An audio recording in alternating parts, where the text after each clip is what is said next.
Hello, and this is the Knowledge of Self weekly forum.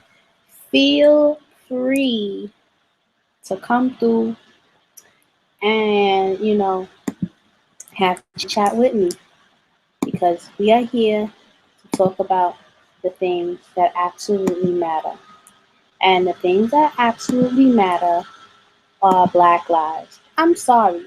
If you don't agree with me, I don't know what to tell you, but Black lives absolutely matter.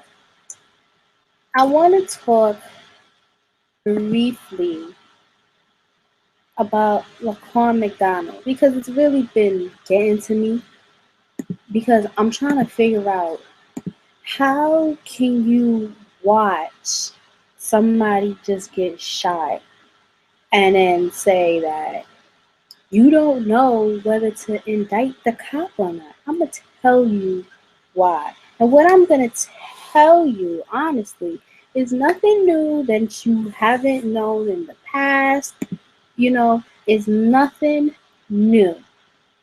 The only thing that is new is the individual that is being killed. To start off, and I say this every time someone mentions the police killing black people, the police, I have a cold, I don't know how the hell this shit came about, but the police, their initial job was to kill black people. I saw a very interesting video from I'm going to show it to you guys, from Dr. Claude Anderson, right? Very, very, very interesting. Because what he says is absolutely true. What he says is we weren't necessarily brought, as far as us, black people weren't necessarily brought to, the Americas because they didn't like us. We were brought here because they loved us. They said, oh my gosh, look at the pyramids that they built. Look at all the wonder that they have. Look at the things that they believe in. We stink. They brung their Moors and taught us how to bathe. Okay, so my thing is this. My point is, we weren't brought here to be enslaved. We were brought here to thrive. We weren't brought here to thrive. You know, we were brought here to increase the economy. To be honest with you, because you got to think about it. You know, this country just came from. You know, they just well, they didn't just get their independence, but what had happened was they came from a country that didn't respect what they was doing because maybe the shit that they was doing was stupid, and maybe they were really lazy. So when they left Europe and they came to the Americas, they didn't know how to farm. Hence, the Native Americans, who were the first Africans that they met, they just didn't know. You know, the Native Americans asked them to show them the way, and they showed them because we, as Black people, we were never a warring people. We were never an inconsiderate people. You know, we were very loving. We were very helpful. No, nobody would starve. Like even these things are implemented today. Like in your home, you know, nobody's gonna starve in this house. That's something that was, I want to say ordained, but it wasn't. Like, what's the word? That was something that was passed down to you, you know, as far as you being, a black person, you know. Some things were brought down to you. You're not gonna starve. You're gonna do this and you're gonna get it right. You're going and the influence of making sure that you do it right, you know? Those things are naturally, those things are what naturally were passed down to you. Now, as far as us coming here from Africa, being brought here, this is what was said. Because we already was chatting with people in what is now Nigeria. What we said was, we need help. Not we, I'm sorry. What the Europeans said were, we need help. Can you send us your strong people to help us? So they said, all right. And on that first slave ship, it was understood how great of a people they were, that they had so many people and so many tribes and so much gold and beauty that they said, you know what? One day these people, they might take over us. Guilty conscience. Don't you ever feel like sometimes, because you do, like, don't you ever feel like sometimes when you do something to a man, ladies, you think they doing the same thing too? Like if you got your little cuddy buddy on the side, you think he got a cuddy buddy on the side, and your guilty conscience makes you tell him, like, yo, I know you cheating on me. That's what they had. Well, we know we can't do anything, but we know that they can. And they may do that here. And they may kill us. What are we going to do? See, if the European was smart, he would understand that there were already slaves in Africa. They had land. They had their own homes. They had families. They actually weren't really called slaves. They were really called indentured servant. And an indentured servant is someone who works for a period of time and gets paid for it. That's what we are now as employees, indentured servants. And that's exactly how Africa practiced, slavery. But the Europeans were so scared of the fact that they built these great cities and we about to tell them to come here and build these great things here. So what if they say, you know what, let's expand? See, the European was already thinking of capitalism. The black man wasn't thinking of capitalism. The black man always thought, let's work together. Let's come together. The European was the one who was like, I'm scared. I might lose everything. Something might not go down right. I got to get up out of here. So henceforth, to make a long story short, it has been a fear of the white man since we got here, since we showed them what we could do during the Revolutionary War, since we showed them what we could do during the Civil War, because they realized during the Civil War, it was like, yo, we got to settle, because if we don't settle, they're going to kill us. Okay, and thus started the Union. The unions were always made not to help black people. The purpose of the union was to make sure that white people got jobs and black people didn't. Because they knew that black people would be able to do the job. They knew, white people knew their people.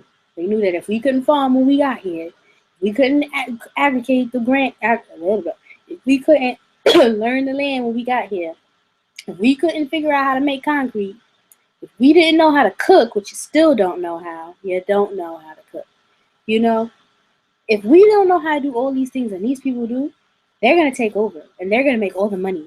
And so they're going to tell their friends back in Africa and then the ones that are alive. And then, see, we weren't thinking like that. Y'all just took it and ran. And unfortunately, against your better judgment, you decided to enslave us. Which now, I'm going to tell you like this. You got to drink water first of all, by the way. 8 bottles of this a day. I promise you. So what happened was, they just wanted to keep, I forgot, I lost the point just now. I had water. But the whole point about it is that the European was so afraid of the black person that they just did everything that they could to stop them. Now, how do I go back to talking about Laquan McDonald? First of all, like I said, they implemented the police to kill all freedmen. They were the first police. They never caught Harriet Tubman.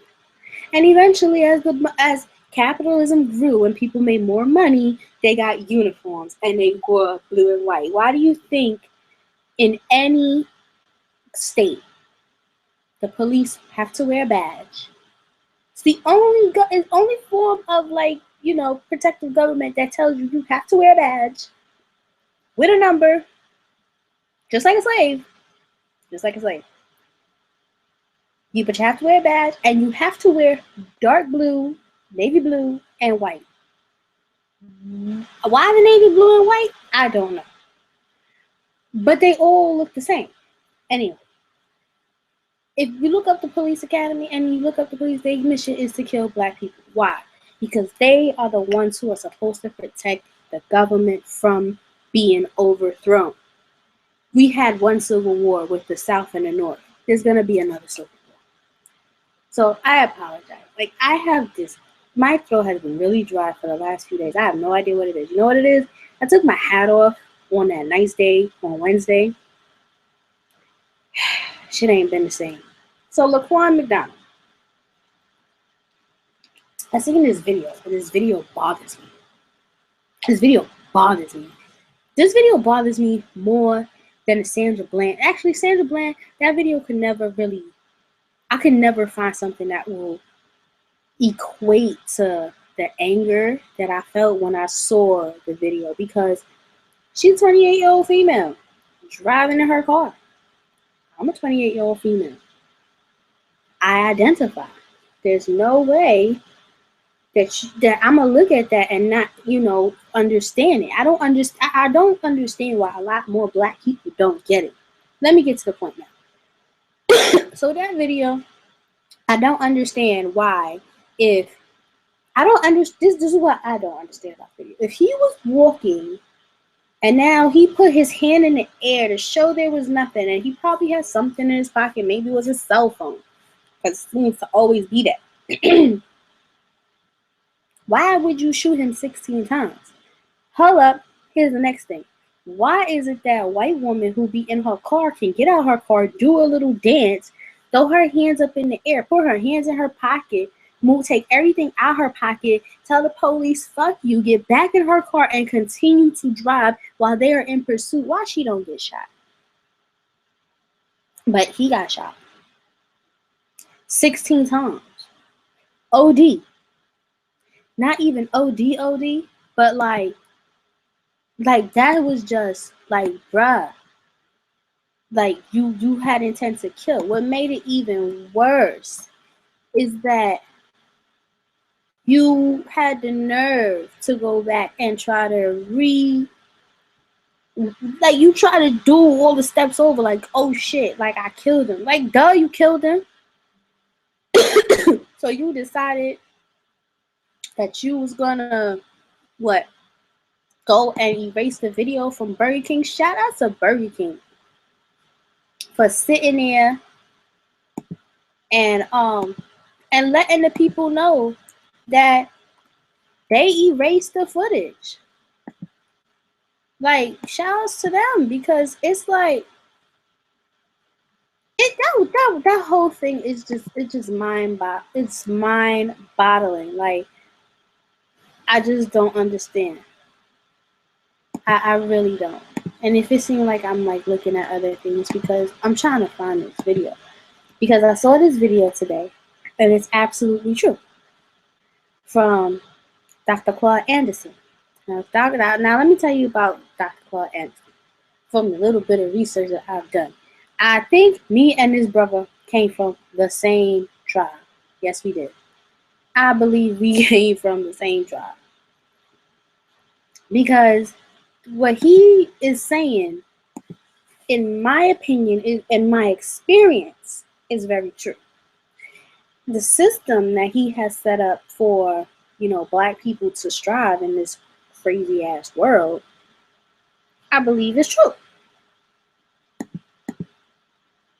I believe that we should listen to this man and actually take into consideration what he's saying, and actually try to practice these things. So I'm about to go play the video for you. When I come back, I'm gonna see. There's a direct relationship between what you having the businesses and being in prison. Go find and from the beginning of the video, this is what like I don't get either. How is it that I've always thought about this? How is it that immigrants come to this country, open up shop? I've been trying to get a freaking angel to fucking invest in my company since I've been in business. How the hell these niggas got no money, no understanding of the English language? All they understand is business. You're not making money. You don't have credit. How do you get to these places? So let me get to this video for you. And then I'm gonna come back and chat with you. There's a direct relationship between having the businesses and being in prison. Go find how many Asians you can find in American prisons. You ain't gonna be in there. But 51% of your prison will be black because you don't blacks don't have any businesses and industries. There's a direct link. Blacks won't practice group economics. Black won't practice group politics. If you don't practice, you set yourself up. I told that 5-story building, you set yourself to get wiped out. Understand the nature of race, which is economics. If you build the first floor, it's economic. Build your businesses and your industries. Control business and industry, and put that pools in your money, and hold that money. And practice group economics with it. Arab and Asian money bounces 12 or 13 times what it needs. Jewish money bounces 18 times. Black folk got to learn how to practice group economics. Black Americans spend every penny they get outside their own community. Then you take the money and the wealth that you get from that first floor and go to the second floor. The second floor is politics. You then take that money on the first floor and you control your politics. Black folk must quit allowing people to tell them to go out and vote. Vote for what? Nobody's going to do anything for black folk in politics. Politics is controlled by money. Major corporations got the money. That's what controls politics. If you have no money, you have no say-so, you have no benefits coming. So you take your money and you control, and you take your money on the first floor, you buy every politician on the second floor. And any politician you can't buy, you rent or lease them to get what you need. Then once you get the second floor under control with the politician, with your money, then you go to the third floor. The third floor, then is the police department and the court system. You take your money from the first floor and your politics on the second floor, and you control the court system and the police departments. Then the fourth floor, then is media. You then take the money that you generate off the first floor from business and industries, and you go after radio stations, TV stations, newspapers, and cable systems, so that you can now inform and communicate with your own people.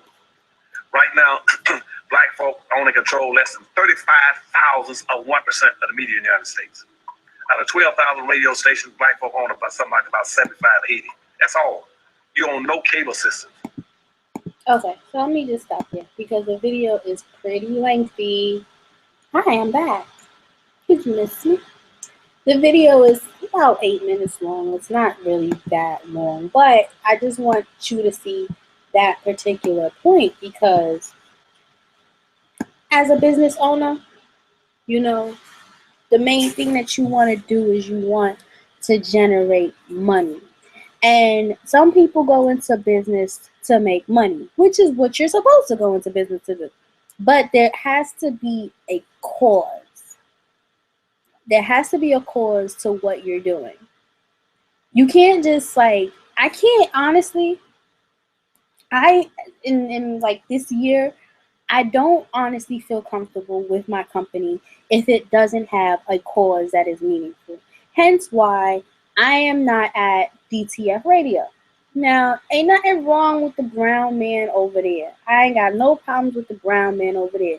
But brown man, you need to do your work like the black man in the Bronx where, excuse me, I can have a full media system, a nicely put together, stage for my show, various cameras, because I am getting a message out. And my message is about music. This indie realm of music is a freaking cash cow if people knew how to use it right, including myself. And I don't mean for the artists. I mean for the professionals, the publicists, the managers. You could do it all yourself. But we're going to talk about that in 2016. However, like I said, I don't have no problem giving my money to the brown man. But the brown man need to do business like the black man. Okay? So shout outs to DWY at the Matrix Studios. Because when I was there, aside from the petty bullshit that went on up there, my show was live because I'm sorry. Crazy Mob Squad Radio was live because you was able to get a camera angle from this and like you was real broadcasting. Now DTF, I ain't nothing wrong with DTF. Y'all got a camera. Can't do too much. I do the same shit I'm doing here. So that's number one. Keeping the money within yourself. Like I'm paying rent for something that's not gonna make what I'm doing a little bit more lucrative than what's been done. Doing the same shit right now that I would be doing at DTF. The only difference is I set my own hours. I could bring whoever I want. I could say whatever I want. Promote however I want. Sorry, it's the freedom of having a business. Now, according to Dr. Anderson, you have to start with at the bottom. With economics, with making the money, investing your money, and flipping it. Drug dealers don't just buy weed, make money, and then that's it. And think they're going to be rich.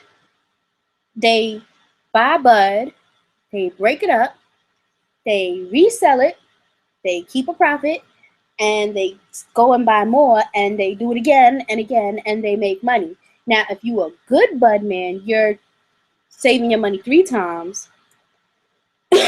The re-up, yourself, and investment. Notice how the re-up is completely different. The re-up, yourself, and the investment, and you're making sure that you make profit. And then that's why drug dealers that know what they doing are driving in them hot ass cars. They live in these nice ass houses. They bitches, they gotta worry about working. Sorry, I don't mean to use the word bitch, but I feel like if you gonna date a drug dealer and you not working, you's kind of like a bitch because that mean, and then you feel like you got some type of self entitlement. We're gonna get to that in another show. But the women that you're with don't gotta worry about not having money for rent. They ain't even got your kids. They ain't got no kids. They ain't got to worry about nothing because you, as a drug dealer who ain't got no job but is stacking that in chips, you making the money. So the same way how a drug dealer flips his money to make more money is the same way how you should practice economics. So myself, I have a business. I need to make money off my business. I need to invest in it. Absolutely. And just like he said, the next thing is you need to have your own politics. You need to have people who are going to speak for you. You rent them. You get somebody like, you get someone like Dr. Anderson. You book him. You tell him to do shows to advocate on your behalf. You get him in the public light of people. You, sorry, I'm so sorry. You get him in the public light of people.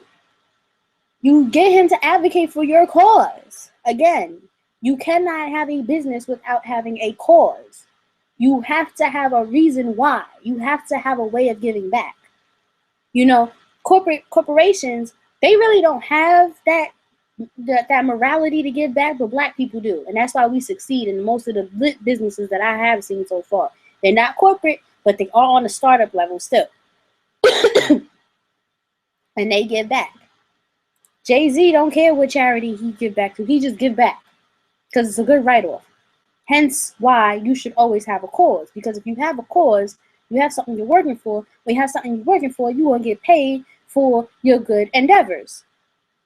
So now you have the politicians who are going to do what you want them to do because, you know, you fucks with them, they fucks with you. It works. It sounds evil, but this is the way white America has made it. And this is not what they want us to do, but this is what we gonna do.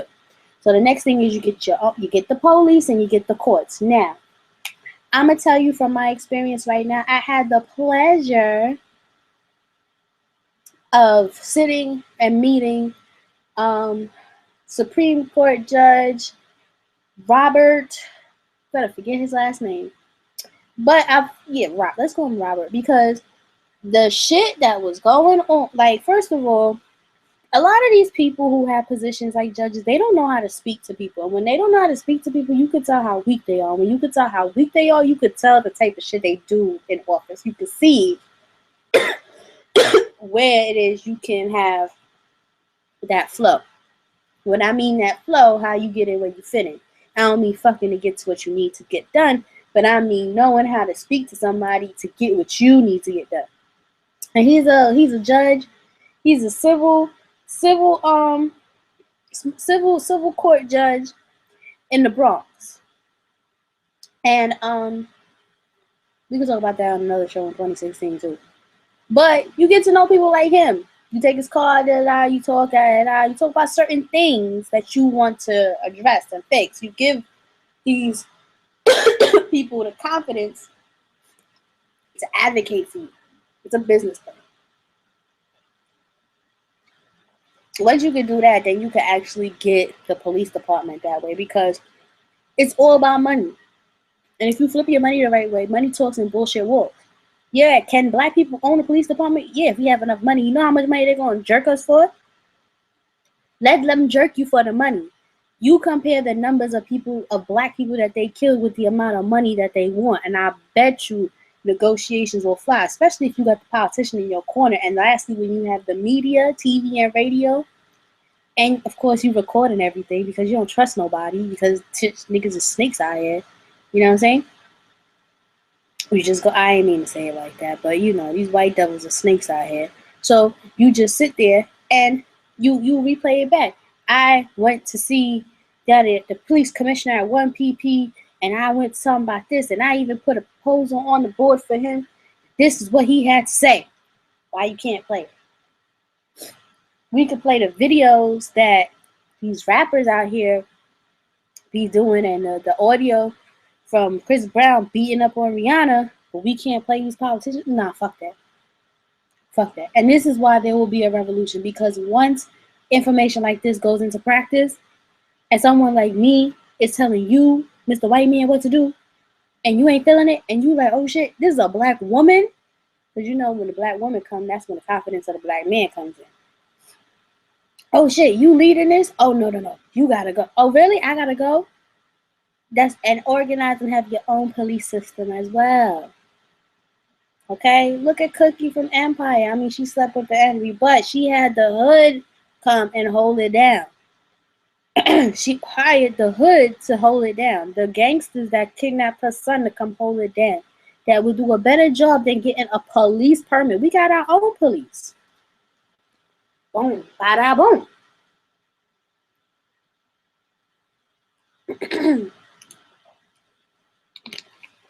I have a really bad scratchy throat. Every time I talk, my shit gets dry. I don't know where this came from, but I'm going to be quiet for a few days after this. So what we learned from this is actually how to make our business practices better. And there's a lot of you out there that are doing your businesses on an illegal standpoint. It's okay. That's how you're supposed to do it. I didn't do it that way, but that's how you're supposed to do it. You're supposed to do it when you're not on paper so that you can see what you can do. And when you realize you make money, then you go ahead and get the big money from the government. And that's going to come. I'm going to have a nice show. I'm not telling you where I'm doing the show at, but the show is going to go down in 2016, and it's going to be about economics. I don't know if I want to call it black economics yet. We're going to start with economics. Yeah, economics is really cool because it's just decision making, making right decisions, you know. And black folk happen to be the smartest, people in the world. Don't get twisted when they say the Chinese are smarter than us, because I went to Atlanta and I heard on their 1010 Winds radio station down there how the Chinese are complaining that the schools in Georgia are not making it an even playing field for them. We ain't supposed to make it even. Because in New York, y'all running shit. But in the South, y'all losing. So, step your chips up, Asia. Shout outs to China. I don't want no beef with you, China. Because I already see y'all getting ready to go and do something right now. I don't know what China's getting ready to do, but we do know that stores that are manufactured by Chinese workers, I'm sorry, manufacturers, that trade with China, they're going out of business. I don't know if you heard, but Toys R Us is about to go out of business. Toys R Us, made from China, market went down. Don't understand how the Chinese made that, but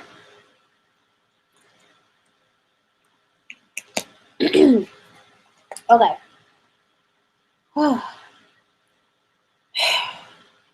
I'm gonna go back and play the rest of the video because there's other good points in there too, like about how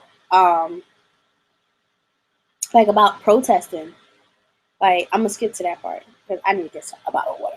But yeah, like all this protesting don't do nothing. Protesting just shows how many of you they need to kill. That's all. Let me say that one more again. Protesting don't do nothing. It just shows how many colored folk they need to kill. And when they see all you colored folk come together when y'all do these protests, the CIA and intelligence agencies are saying, damn, there's a lot of them. There's more than we expected. We got to figure out a way to wipe these niggas out before they take over. However, because, you know what? Let me get into the video. Let me get another bottle of water. Let me get into the video. Let me tell you what my conspiracy theory is going to be. Okay? Because You don't have a daily newspaper. I got a conspiracy theory coming here. Or United States So let me coming out of slavery. let me get to some You jewels had right various- here. You didn't have Rush Limbaugh and all the rest of the guys talking about All right, racism so all I'm day gonna long. get some water and I'll be right back. And O'Reilly, they can call black folk all kind of names all day long. What are you gonna do? You can't respond. You can't communicate with your own people because you don't have an economic base. 51% of all the prisoners in the United States are black people. You know you don't make up 12% of the population. That's no accident. It's because you don't control the economics and the politics. They're gonna go after the weakest people they get their hands on to incarcerate. That's the black folk. And what are you going to do in response to it? When they incarcerate you, you're going to go out and have a march, a demonstration. We're going to march. March, what? Who cares? Marching, they never changed anything.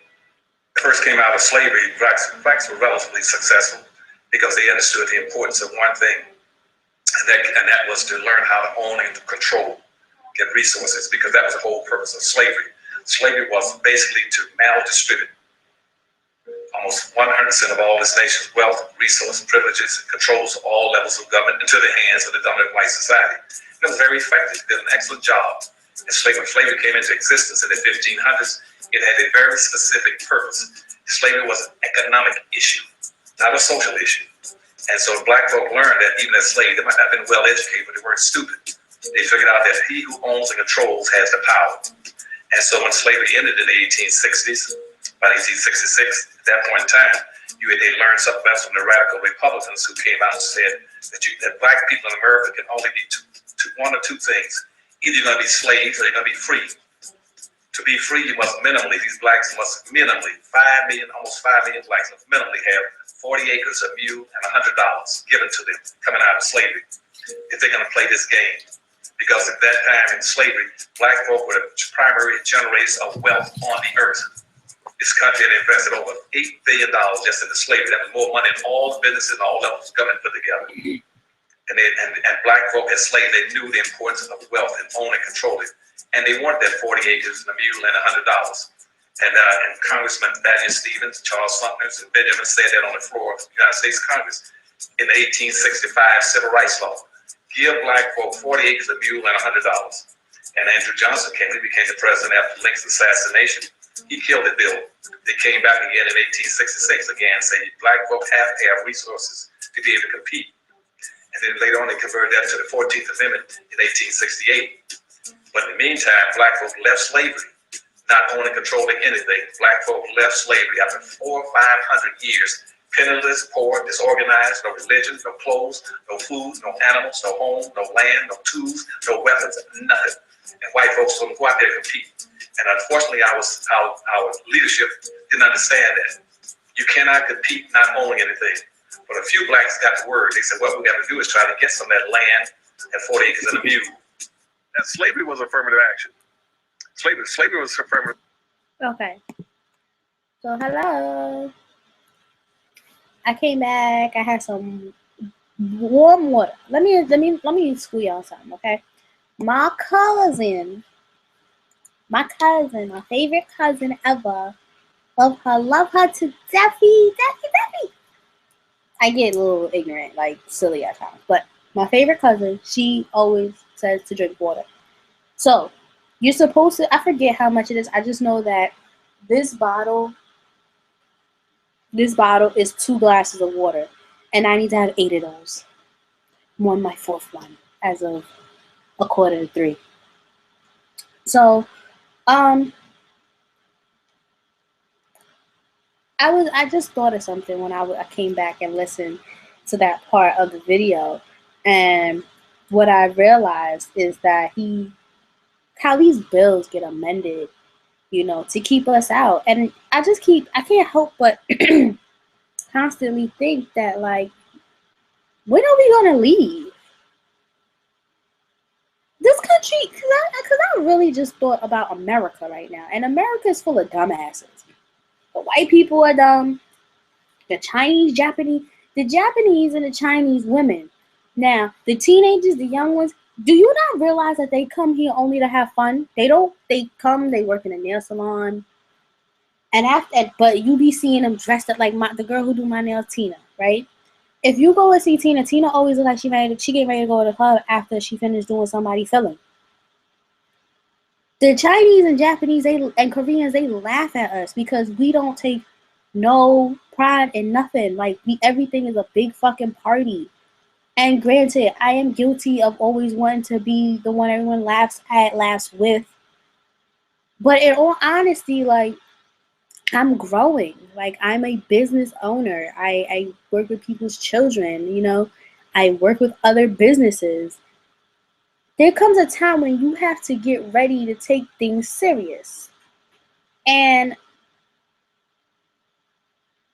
when you look at America, we're a big ass joke. Like, the fucking deficit ceiling was just raised again. And we got the money. We got the money.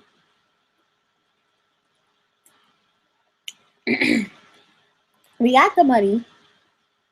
We just so greedy we don't want to spend it. See, now the tables have turned. Instead of them thinking black people want to take all the money and conquer, white people, you're your own worst enemy, because now you need the money and you don't want to give the money out.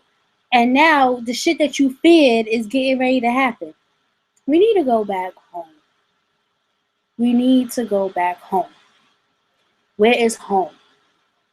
We have a home.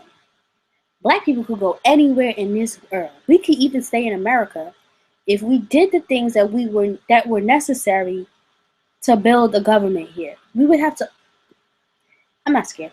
We would have to overthrow this government and start a new one. Just like how the Europeans did it. The only problem with that is we have too many ignorant ass motherfuckers here. Like, for example, let's go to the book. Okay? Let's go to the Instagram. Let me tell you about some comments I've received today. So I reposted a quote from Dr. Anderson, excuse me. And the quote goes, in 1860, 99% of black people worked for whites. Today, 98% of all black people work for whites. You are enjoying a social illusion because you go to someone else's restaurant, but you don't go to your own restaurant. So the comment that I got was, you really believe 98% of all blacks work for white people? That's exaggerated as hell. First of all,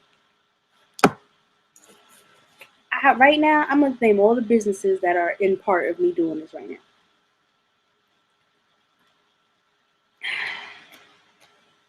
I work for myself.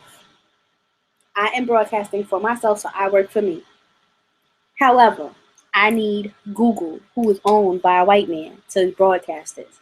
I can't talk without coughing because I have to drink the white man's Poland water from Maine. The videos that I'm showing you are from Facebook, owned by a white man, Mark Zuckerberg. Not only that, But when I finish this, I'm going to go on social media, and that's owned by a white man, created by blacks. Created by blacks. All this was created by blacks, including this. But all, owned by whites. So yeah, my day job is at the Department of Education. The mayor is the top of all city departments. It's my big boss, Like if I gotta go to the mayor's office, I'm in trouble. And he's white. Popeyes is owned by white people. McDonald's is owned by white people. It used to be owned by a black man, and then that was bought out. Um, construction workers, like kidding me? Construction workers work for the white man. BT, the only black-owned television station, which is not black anymore, and it's not black-owned either.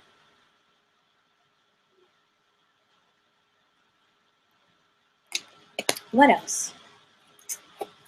Even your restaurants, any establishment, businesses, they're not black-owned because behind them is a corporate investor, and he's white.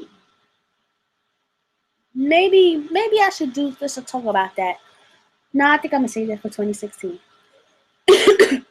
But 90, yes, I would 100% agree. Everyone gets up every morning and goes to work, and they go to a job, and the owner of the company that they work for is white. And especially these record labels. The record labels, no matter if it's Rockefeller, Rock Nation, I like to name Jay first, Diddy's label, I don't know what is his label? Diddy, right? Bad Boy. Bad Boy. Bad Boy Records, all of them, they fall under the top four. Universal, Sony, RCA, and I say Universal, Sony, and Warner Brothers. All owned by Jews that are white.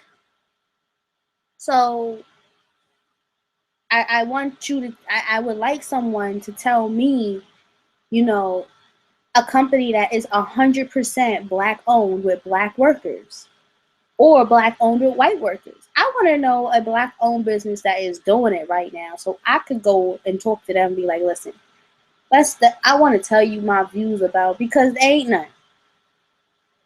You could even say down to the most gospel radio stations, Jews.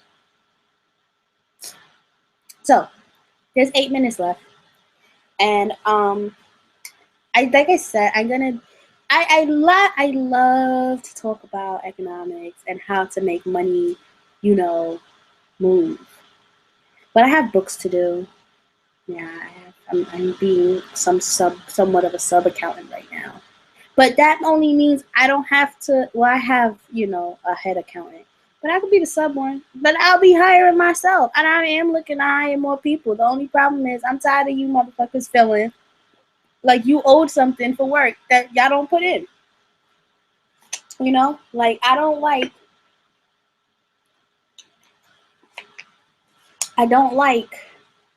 when I have people who want to work with me, what I specifically let them know what it is, and you don't work with me, I work with you, I get to work, but you don't work with me, and then you don't, I don't know what you think, unless you want me to be a Fortune 500 company, I don't have a budget to pay anybody right now.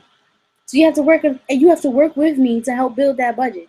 So, with that note, shout outs to Quan Lee TV, because he has budget, I have a budget, and we're going to get this chicken. So, shout outs to all the artists who are getting their interviews done in December. I can't wait, because I love this. I love doing this. And not only that, because I love to talk. So, I'm going to end early because I have to go to the bathroom. And I don't want to keep drinking water. It was a pleasure talking to you, and I'll see you next week. And hopefully next week we won't have to talk. Oh, next week we can talk about why they put in Walmart the fucking it wasn't even a display, but they put the fucking jackets with these long ass grandma dresses on nooses in the fucking store. I'll talk to you later. Goodbye. Goodbye.